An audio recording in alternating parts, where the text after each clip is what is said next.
গোট খাইছে তেতিয়া আমি দাউৰি আহিছোঁ আহি ফালে চাওঁ মানে ছোৱালীটো একদম মানে ডিমা হৈ আছে একদম গোটা হৈ আছে পিছত মানে কাচিয়েদি কাটি নেটটো কাটি এই ট্ৰেক্টৰত ট্ৰেক্টৰত মাকৈ ভাঙাই আছিল মাকৈ ভাঙাই আছিল ভিতৰত একদম সোমাই গৈছে নেটটো পেচাইছে পেচাই ফালে ছোৱালীটো লেটেৰু বোৰত আছিল একদম ট্ৰাক লৈ টান মাৰি একদম মানে আনি একদম বৰ্তমান একদম নিহত একদম একদম লগে লগে মৰি গৈছে একদম ডিমা হৈ আছিল টুকলা হৈ আছিল ছোৱালীজনীৰ বয়স 11 বছৰমান হ'ব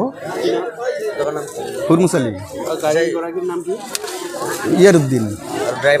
ড্ৰাইভাৰৰ নামটো আমি নাজানো পুলিচ আহিছে